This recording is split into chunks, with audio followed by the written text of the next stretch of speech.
Tonight's resources are all about celebrating language learning that has taken place throughout the year. So we're going to be revisiting previous language and some grammatical learning, all in a fun and dynamic way, all themed around a Summer Luau Party.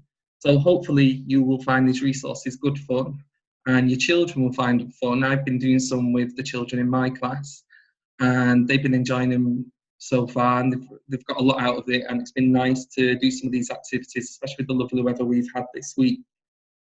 For network members, you can access the resources on the VLE in the network meetings and webinar folder, and the resources that we're going to show you tonight, our original resources, are also part of our scheme of work. For non-network members, you can find the resources through the Primary Languages Network website at our Active Lingo shop, and there's a small fee if you wish to download and purchase any of the resources that I'll be showing tonight. Okay, so the theme is Summer Luau Party resources. Will be, think coconuts, cocktails, limbo, flower lays, and full-on tiki party. We'll be looking at 4 main resources tonight. There's a Let's Limbo resource, which is to do with identifying masculine and feminine singular nouns in French and Spanish. We'll be looking at how to design some Hawaiian lays in class, revisiting colours, looking at word order, adjectival agreement, and the kind of post-modification of adjectives in the foreign language that comes after the noun. We've got a conjugating coconut shy, and looking at conjugating present tense verbs in foreign language, which is good for your older children. And the final resource we've got tonight is a holiday postcard. We'll be looking at complex sentences and some dictionary work. If you do have any questions and you're listening live, if you just want to type them, and I'll have a look at the end if we've got any questions, and hopefully I'll be able to answer them for you. We'll have a bit of time for that at the end. Okay. So the first resource I want to share with you tonight, I've titled it Let's Play Limbo. Okay, really traditional kind of Hawaiian tiki luau party game, and as you can see from my picture down here, I've been doing it with some of the children in class already. With this activity, you will get the following resources. I'll just get them up on my screen here. So there is a masculine feminine limbo PowerPoint, which has got some suggested activities and an explanation of the tasks that you can use in class. And it's also got a writing worksheet which you can use, which has got the French, Spanish determiners on there for masculine and feminine, French determiners, and it's got a blank one. So if you want to do plural, singular determiners, or you want to do something else with this activity, you can print that off and put on your own determiners, and the children can use it in class. Okay. So this activity is a way to practice identifying masculine and feminine nouns in a fun, kind of creative way. And I found that what I've done so far, the children have really enjoyed it. You can use any nouns you want. So currently I've been doing the Hungry Giant story from the ready-made Spanish Year 3 scheme of work. And we've been learning some of the words for the breakfast foods that the giant has. So the way I introduced this to the children was I gave them the breakfast foods without a determiner, so they couldn't tell whether they're masculine or feminine from the determiner. And I asked the children we talked about masculine and feminine in the foreign language. You are familiar with that because we've kind of covered it before and looked at it a little bit. And I asked the children to use dictionaries to find out if the words that I had displayed on the whiteboard from the Hungry Giant story were masculine or feminine. So the children looked in the dictionaries for me and they checked whether it said the fem or the mas next to it, and I gave them the Hawaiian luau sheet and they wrote them in the correct column in their books. Then I got the children to be language detectives and I asked them, could they spot any pattern, or do they remember the pattern from last time that we looked at? And in Spanish, most nouns that end in A tend to be feminine, although there was one exception to the rule that we discovered when we were looking at it, which is milk in Spanish, leche, which was quite interesting for the children. So we learned that not all the word patterns follow the rules. And once we'd done that and kind of established a rule for masculine and feminine nouns in Spanish, then I took the children outside. And you can see this is one from actually my lesson today with the Year 3s. I set up 2 limbos. Really, really easy to do. If you've got 2 meter sticks, just stick a piece of paper to them with your two determiners. So in this case, it was un and una. Or you could have, you know, your definite articles if you want to, could you el and la, or whatever it is that suits your topic in class at the time. Well, I got the children to line up, and I said a word in Spanish, the food that they've been learning from the Hungry Giant story, and the children had to go underneath the correct limbo, and they really enjoyed doing that. There are a few ways that you could do that. You could get the children to set them up in groups and give them meter sticks good at you, and they could then lead it themselves and feel confident doing it. You could pick one child to be leader and put them into groups of, I don't know, 10 or 8. You could even have a whole class team limbo competition where you had 2 teams and to see which team can go onto the right limbo the most times. They could even do it. I was thinking about this. You could even print off the sheet and have it on tables. And if you said a word, one sheet between 2, they could point to the right limbo just to see who could get there first. I always call that game quick touch whenever I play it. Who's the fastest to touch the right one. But I'm sure all teachers that play that one probably have their own name for it. And another thing that I thought that you could do this, if you wanted to print off some pictures of the nouns that you've been learning in class or the children been learning in class, you could print off some small pictures and print off a giant limbo, a large limbo sheet, and get the children to sort the pictures into the right columns. So it's just another way that you can do it. The children I've been teaching this week have really had loads of fun in this, especially with the nice weather. So I'm hoping that for year 3s or year 4s, or even to revisit for year 5s and 6s, that they should really enjoy doing this task, especially with the nice weather that we've got. I've really enjoyed doing it with the year 3s, and I'm thinking I might even do it as a fun lesson for my year 6s, especially after the week that they've had this week. Okay, second resource that I'm going to show you tonight is called Aloha Lays. Okay, so a take on a traditional Hawaiian lei. With that resource, I'm just going to get up here. You have got a PowerPoint about Hawaiian lays in French and in Spanish, and they both come with sound files from native speakers. Included in the PowerPoint is a list of things that you need to make your own Hawaiian lays in class, and some instructions in the foreign language for how to make your Hawaiian lays, and also a little quiz where children can check their adjectival agreement, whether which is the correct spelling of the colour to go with the word for flower in French or Spanish. This is a good task just for revisiting colours. Okay.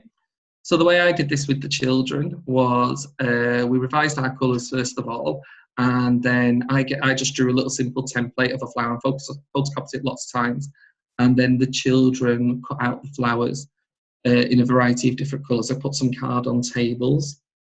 Then the children wrote the colours on each flower just to practice writing, so there's good opportunities there for incidental writing in foreign language.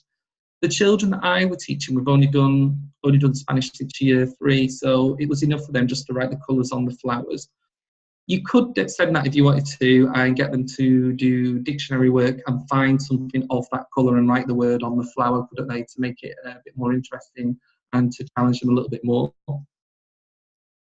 Once they cut out all the flowers of the children I made, we did a little word order sequencing activity.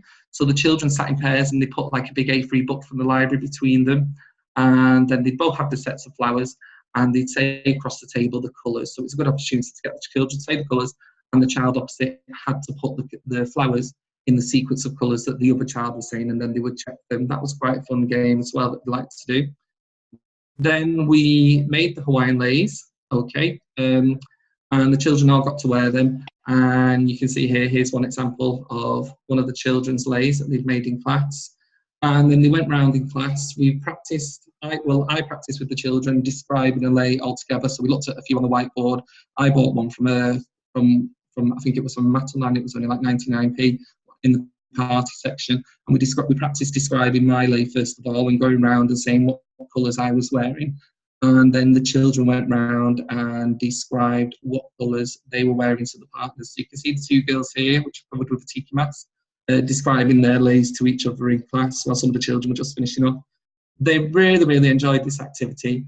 And even the class teacher of that class came up to me and said, "Do you know what, I'm really glad that they've done this, because we don't often get the opportunity to fit in all the craft work we'd like to do and DT and artwork. So it's really nice that we've been able to do that in a cross-curricular way in a foreign language section. If you want to take that a bit further, I did it with this class, but you could look at adjectival agreement and word order in the foreign language. So you could describe the flowers, and flower is a feminine word in French and Spanish, so you have to change the colours slightly to match the word for flower. So if you wanted to, you could get the children to describe the flowers rather than just say the colours, and to make it a little bit more challenging for children who are ready for that, to do the adjectival agreement and changing the word ending in the foreign language. There are 2 writing sheets that the children can use with this activity. I'm just going to get them up on my screen now. There's one that's just a very simple writing sheet where the children can practice colouring in their own Hawaiian lei, and then they can describe it in the foreign language. So they can say, my Hawaiian lei is red, yellow, blue, etc. There is one that's slightly more challenging, a little bit more difficult for those people that want to look at adjectival agreement. And this one just says, I'm wearing a Hawaiian lei. It has a flower that is yellow, that is red, that is purple, that is white. So then they have to make sure that the colour matches the noun, the feminine noun there.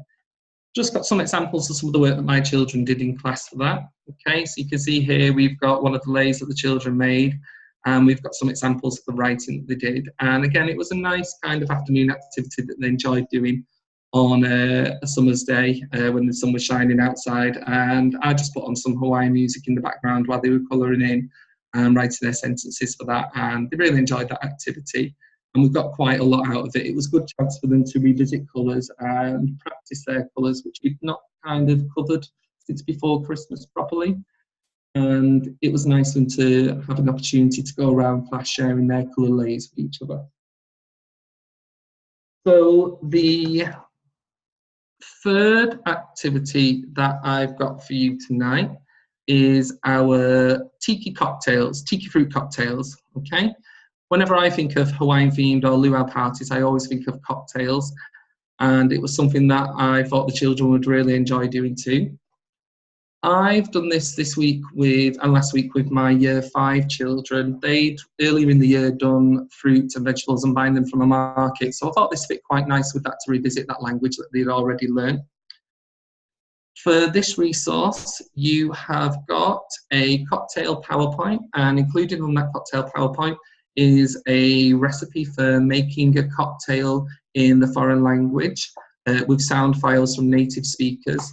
And you've also got a key verbs list, so our imperative verbs there. And we've also got a list of things that you need to make that cocktail. Okay. The way I did this with my children this week, with my Year 5s, I showed them this sheet at the top, if you can see the one that I'm pointing to there, that says Salida del Sol, the recipe for the cocktail. And the first thing I did, I gave all the children in pairs a copy of the recipe and just asked them to read through it and see if they could kind of work out what it was or what it meant, what were all the words in there. And we shared some ideas, and the children did recognise that, oh yeah, it's 15 millilitres of orange, because they recognised the word orange, and they could remember that pina was pineapple, so that's quite nice, and they kind of, like the language detective said, and worked quite a bit out. Then the children, then I gave them dictionaries, and they had to try and work out the meaning of the ingredients from using dictionaries there to help them. I also did, before the children began to translate the whole text, we also looked at this slide from the PowerPoint.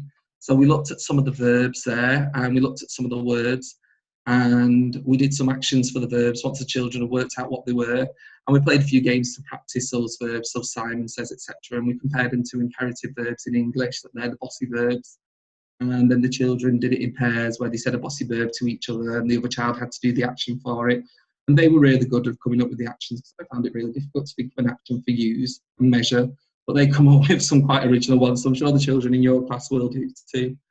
So once they translated the text, there's a couple of ways that you could use that. The children could then maybe make that cocktail if you brought the ingredients in: orange juice, cranberry juice, and pineapple juice, and a slice of lime. So that'd be a nice thing to do, and they could do it in kind of like a performance to the rest of the class, and get them in groups to practice that. practice performing it, listen to the native speaker sound files, and then perform it to the rest of the class and maybe bring in a few ingredients that the children could act it out in their own kind of cocktail masterclass. With the children that I did, there is a format, a worksheet provided with this activity where the children can design their own cocktail. Okay, we talked about changing the recipe to a recipe of their own in kind of like that taught for right kind of style fashion, taking a familiar text and adapting it and changing it. So you can see here some examples of the work that the children did in my class, which they really enjoyed doing, writing out their own cocktail ingredients and recipe lists. And you know, a lot of them were using dictionaries for this because they just had that kind of natural inclination that they wanted to look for their own ingredients and their own things to put in it. Some of the children put in ginger and lots of unique pomegranate seeds and interesting ingredients that they were looking for in the dictionary. So it was really good fun that they were looking for the cocktails. To be honest, the thing that they enjoyed most was I said to them they could pick any name that they wanted. So they might have wanted Blue Lagoon, etc., or whatever name they wanted, Sunny Beach. I told them to keep it like a beach-themed theme for the cocktail name. This person's obviously gone for unicorn now. They've done a unicorn cocktail. I must be thinking of dragons and unicorns that we've done just after Christmas. But they got a lot out of that, so that was a fun activity. I've told this class that next week we're going to make cocktails, so I promised them that I'll buy them lots of different juices next week. This idea originally came from, I did it when I was a year 5 teacher a few years ago, and we were looking at capacity in maths, and we were looking at measurements and converting measurements from litres to millilitres, and the children really enjoyed when we did it then, and we made a class cocktail book. So I'm hoping to put all the children together into a little recipe book that children can have, and maybe they could take it in turns of taking it home and try and make one of the recipes in Spanish and show it to the parents, which is quite a nice way to share the learning with parents at home. And that next week we'll be able to make them in class, and they'll be able to do a performance of different groups making their cocktails. That should be good fun, the cocktail tasting class. And here's a few more examples of work that children did. So you can see here we've got some different cocktails. They look very nice. And we've got some examples here with the children translating the work that they did in class. Okay. So next resource I want to take you to tonight is our conjugating coconut chai. One of the things that first came to my mind when I was thinking of Hawaiian luau, one of the many things that came to my mind, including flip-flops and describing Hawaiian shirts and having a flip-flop throwing competition with the foreign language words on, etc., was conjugating coconut chai. So this is an activity that you could, I would imagine, doing with your upper key stage 2 children, year 5, year 6, depending on where they're at with their foreign language learning, or possibly something that you might want to do with your key stage 3 during the summer term. So this activity is all to do with present tense, conjugating a present tense verb in the foreign language. With this activity, there is a conjugating coconut chai PowerPoint, which has got the verb conjugations of a present tense verb in the foreign language.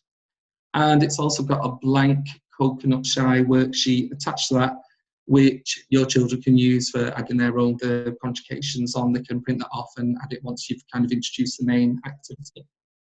Also included with that is a conjugating coconut matching card game. So we've got the verb to throw in French and Spanish, okay. This is editable, so it's on, you can download it as a Word document, so you can put on whatever verb you're working on. If you're at Key Stage 3 and you're working at future tense, past tense, and you want to put on a verb on the coconuts there is a blank one that you can use. You can just print off and write on and photocopy, or you can type over this and edit it and put your own verbs on. But you have got a matching game there where you can print off the verbs and match the English with the Spanish. Children play a pairs game with that. So, first thing I'd do with this as a teacher is I'd probably introduce the coconut chai to the children. My children in year 5 and 6 have already looked at a couple of present tense verbs, especially we've recently done the verb to do and the verb to play after Christmas when we were looking at sport. So my children already know jugar and nacer, and they're already familiar, I'd say. I wouldn't say they know them sufficiently yet, but they're already familiar with that concept of verbs changing in the foreign language, and that we change the ending. And in the case of Spanish, we don't always need to use the pronoun there, because you can tell who's doing it by the beginning of the verb. So I would introduce this with a few actions, get the children to see if they can work out who's doing it, if they can remember any of the pronouns from that I'd previously taught them. And then we'd go through those and practice them, and maybe do the actions for each one, and kind of do like miming games, Simon Says, all those kind of games where you get them to respond, etc. Then there is a conjugating coconut shy. Now, you could either print this off large and cut out the coconuts and put them on the board, or you can display it on your screen.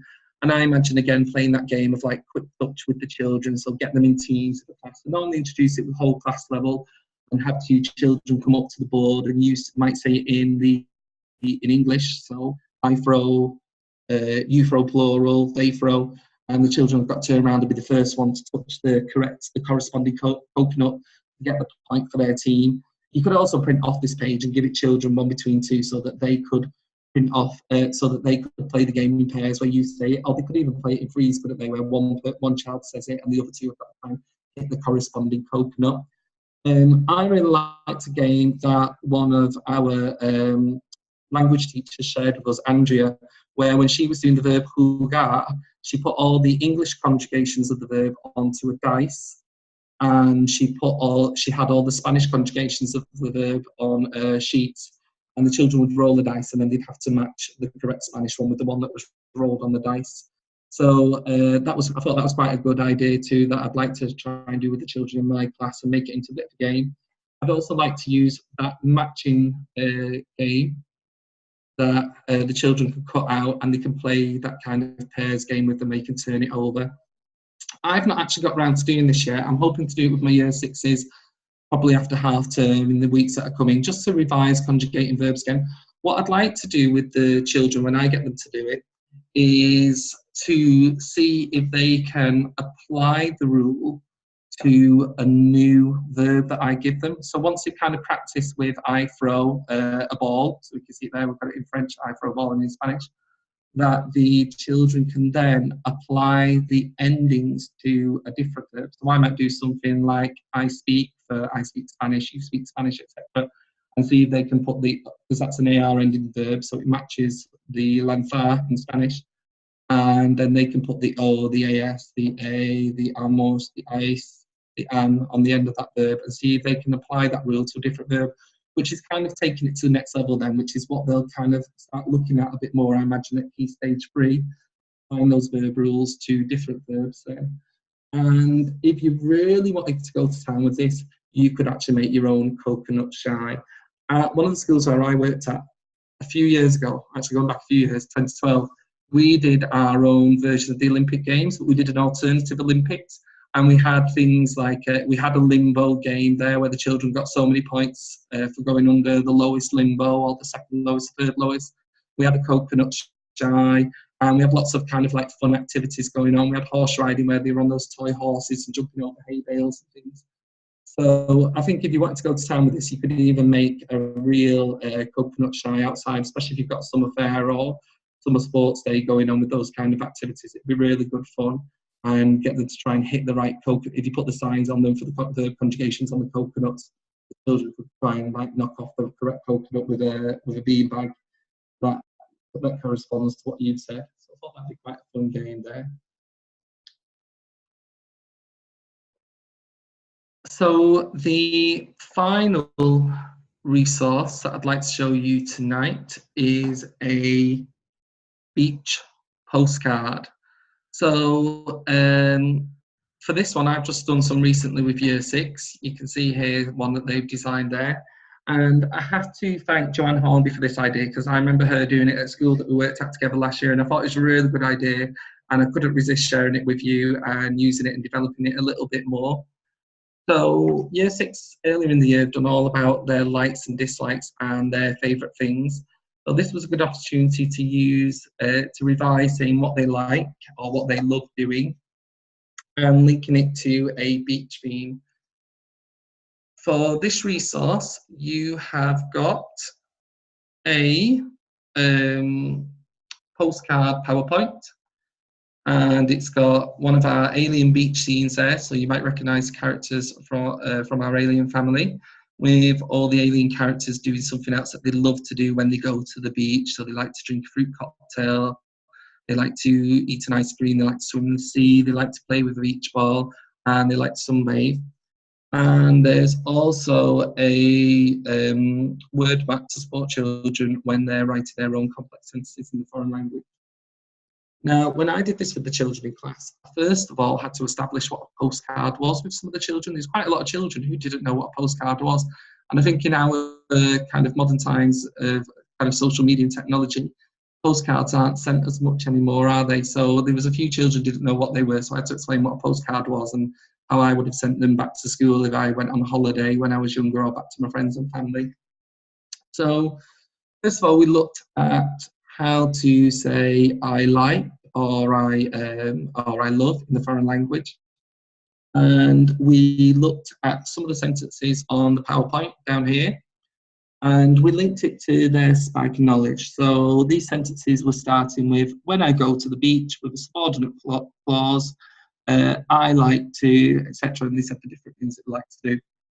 We listened to the sound files from the native speaker, and the children had to work out what was being said. To be honest, they found that quite easy because they've got the pictures there and the visual reference, and using their prior knowledge of Spanish. It was a really good kind of confidence booster for them, that they could kind of be language detectors and work all that out.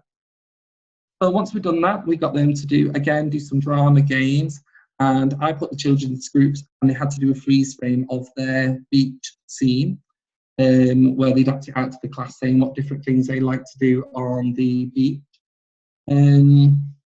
which they really enjoyed doing. And it was a nice kind of, we actually only did this Wednesday afternoon, so it was quite nice actually that I could take them outside after they had the SATs exam and do something kind of separate from it.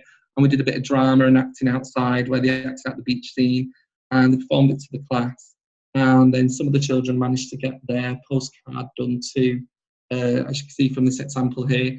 And again, we used dictionary work to create their own postcards, and the children would then use dictionaries to check any words that they wanted to do. So things like, oh, I like to build a sandcastle, as you can see here, or I like to go surfing. We've got a few more examples here. So this girl, she likes to swim underneath the sea. You can link it as well if you've done prepositions in the foreign language. We'd done prepositions previously with the Dragons and Unicorns unit. So the children, I encourage them to use their prepositions to say, like, I like to sit underneath an umbrella on the beach. I like to sunbathe on a towel. Okay, but you can have that conversation with your children in class. On the PowerPoint on the third slide, we've purposely put noun or prepositional phrase. That's quite open for the children, what they want to put there. When I was discussing that with the children, I said, well, you might have a prepositional phrase if you're saying where you do something. So, you know, if you like to eat chips while sat on the sand, if you like to eat an ice cream underneath the umbrella, if you like to read a book in the shade, etc. So we talked about that. Or they might say the thing that they do in the action too. So they might have a noun phrase like, I like to eat a beautiful ice cream, etc. And they could have the adjective in to the foreign language sentence as well. Okay, so that was just a nice, really fun activity that the children could do. And there's a few examples there of the work that children did in class. There's one thing I forgot to mention actually earlier on when I was talking about the Hawaiian leis. I think I kind of brushed over this a little bit, but on the PowerPoint slide there is some instructions as well for making the Hawaiian lei. So that might be something that you want to do with older children as well, where you want to give them those instructions. I didn't give this to my year threes. I think I read it out briefly and maybe talked about it with them. But with older children, I might actually give them that set of instructions and give them the materials that they need and see if they can work out from the instructions how to make the Hawaiian lei. And that'd be kind of, you could even make that into a competition, couldn't you? But for DT competition, which group can follow the instructions to make the Hawaiian lei? Because some of it's not as easy as you think, because they do have to cut the straw into segments of about 2 centimetres and put a segment between each flower. If they don't do that, as you can see I've got on this flower here where they've got the piece of straw between each flower. If they don't put that straw between each flower on the Hawaiian lei, then all the flowers will just fall down into into like one point at the bottom because they've not got anything there to separate them. So I forgot to mention that earlier on, but that's something that you might want to do with older children as well, as kind of print them off, do some things with those instructions, maybe take the numbers out of the instructions and give them to the children cut up and ask them to put them in the right order, see if they can work out what order they go in. They could look at for identify the imperatives, verbs there as well.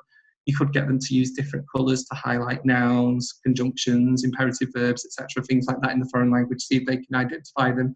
So it'd be a really nice activity that they could pull apart from a textual level, although it's something quite simple, and you could get a lot out of that and do a lot with them.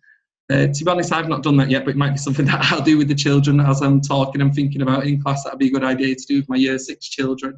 Again, I think they'd enjoy that. And as one of the Year 6s said to me the other day when I asked them, are they enjoying doing the postcard?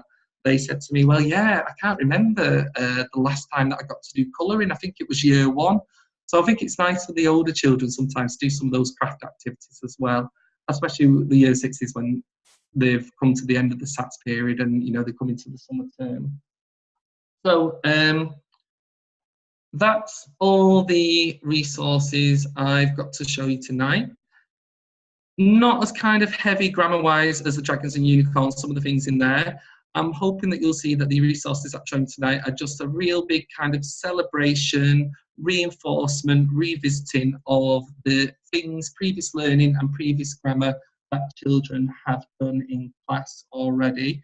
For me, I've really enjoyed doing this so far. I always try and use the resources in class before I talk about them on our webinars, just so I can give it that kind of personal experience. And so far, the children have really enjoyed doing all of them. The Year 3s love those Hawaiian lays. And my Year 5s has really enjoyed making the cocktails, and they're really looking forward to making them in class next week after they've done their own cocktail recipes. The Year 6s have really enjoyed doing the postcards, and they got a lot out of doing kind of like a freeze frame of postcard where one at a time kind of moved with that and performed their little sentence from their postcard. They could also use a bit of ICT with that. I know I've talked about pic collage before, but they could take a picture of their postcard, couldn't they? Or use one of the talking apps and add sound to their postcards. There is a good app that I'm just currently in the process of trying to get downloaded to the iPads at school, and it's an app called Thinglink. And it's where the children can take a picture of the postcard on the iPad, and then they put dots on the postcard, and each dot becomes a different recording of them saying their sentence. So I'm hoping to develop that further so that using this Thinglink app, where they can act out their sentence, do a little performance of it, and record it. And then you can embed that within your Facebook page or your school website. And when people click on the dots on the children's work of the postcard, it comes up with a little video of them. So I'm hoping the computer technician at school can get that app put on there over the next week, so I can get that done too. And that should be a really good, fun idea for them to practice that language from the postcard again. I'm just going to have a little look here if we've got any questions. I'm not sure where to look for the questions. Okay, if there's any questions, I will speak to Janet and Peter, and I'll ask them if there's some way that we can get back to people about those questions, either via email, or maybe we can add it on to the end of this webinar when it goes onto YouTube later on, just to answer any questions that you have. Hope you've enjoyed all the resources tonight. I'd just like to say thank you to Emily for her French translations and looking through all my PowerPoints. Thank you to Irene for all the Spanish voice files for the PowerPoints. Thank you to Anna for her great illustrations, which the children really enjoyed seeing in class. And also thank you for Catherine for helping me organise the webinar tonight. Thank you for listening. Hope you enjoy the resources. Please, if you do use them in class, please let me know how you get on. I love hearing how the children are enjoying using these resources in class. And if you've got any pictures of the children using any of our resources, please share them with the Primary Languages Network. Thank you very much and good night.